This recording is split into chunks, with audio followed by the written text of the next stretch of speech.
warahmatullahi wabarakatuh. Alhamdulillahirabbil alamin.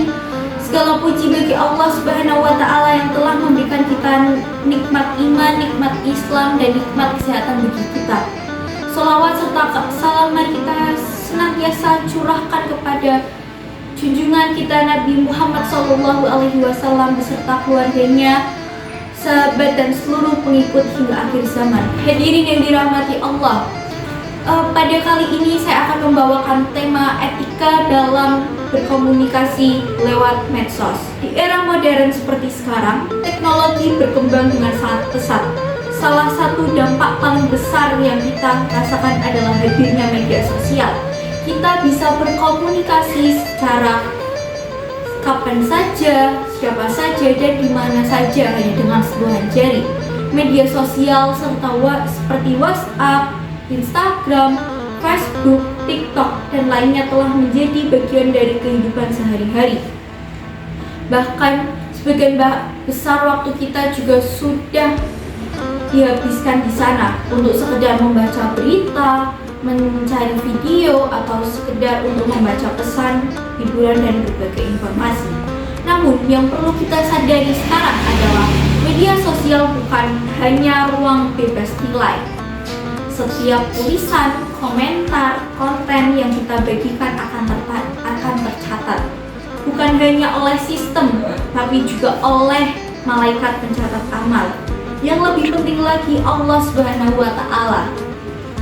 Islam adalah agama yang sempurna, agama yang mengatur seluruh aspek kehidupan, termasuk etika dalam berbicara dan berkomunikasi, baik secara langsung maupun secara tidak langsung. Maka pada kesempatan yang singkat ini, mari kita renungkan bersama bagaimana sebenarnya Islam menilai kita dalam berkomunikasi lewat media sosial. Untuk menjawab itu, kita akan menelusuri beberapa ayat Al-Quran sebagai pedoman utama kita. Yang pertama adalah Quran Surat Al-Ahzab ayat 54. Muraqabah, Allah Maha mengetahui apa yang tersembunyi. Allah berfirman, jika kamu menyatakan sesuatu atau menyembunyikan, maka sesungguhnya Allah Maha mengetahui segala sesuatu. Media sosial seringkali memberi kita anonimitas atau ilusi bahwa kita bisa menulis atau berkomunikasi tanpa diketahui orang lain. Namun ayat ini mengingatkan Allah Maha tahu baik yang tampak maupun yang tersembunyi. Status yang kita update, komentar yang kita tulis, atau pesan yang kita kirim secara pribadi, semua berada dalam pengawasan Allah. Maka sebelum kita memposting sesuatu, tanyakan dulu kepada diri kita sendiri. Kalau ini saya tunjukkan kepada Allah, apakah saya berani? Kemudian yang kedua, ada Quran Surat Al-Hujurat ayat 6. Tabayyun, jangan asal sebar informasi.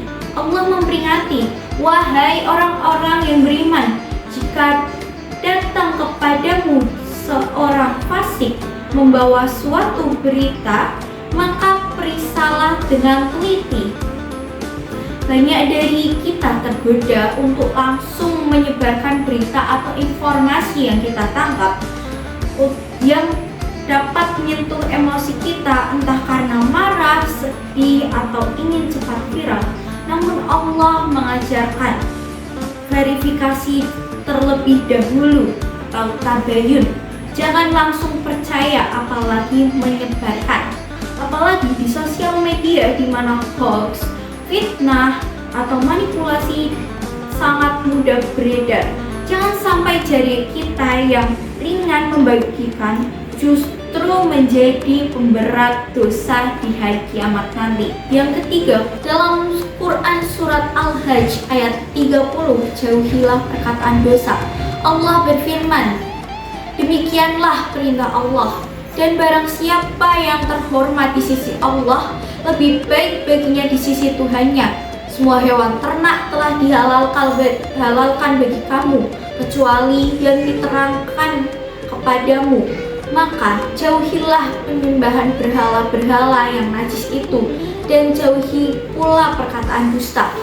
Berbohong dalam Islam adalah dosa besar, dan itu termasuk berbohong lewat tulisan, membuat hoax, penyebaran informasi palsu, atau bahkan pembuatan akun palsu untuk mencemarkan nama baik orang lain. Banyak orang menganggap bercanda di medsos tidak masalah, meskipun isinya tidak benar.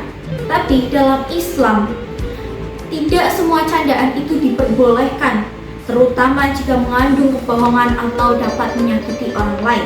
Kemudian, dalam Quran Surat Ali Imran ayat 104, yang menggunakan media sosial untuk menyeru kebaikan, Allah menegaskan, dan hendaklah kamu ada di antara kamu segolongan umat yang menyeru kepada kebaikan. Jangan hanya menjadi konsumen media sosial, jadilah agen kebaikan. Gunakan platform kita menginspirasi, memberi motivasi, berbagi ilmu, mengajak orang lain untuk lebih dekat kepada Allah. Bahkan satu kalimat yang baik bisa menjadi sedekah jariah bagi kita, selama itu bermanfaat dan tersebar luas. Hadirin yang dimuliakan Allah, media sosial adalah alat. Ia akan menjadi ladang pahala atau justru menjadi ladang dosa bagi kita, tergantung bagaimana kita menggunakannya. Mari kita ingat adab-adab ini. Saring sebelum sharing, klarifikasi sebelum menyebarkan, jauhi dusta dan ujaran kebencian.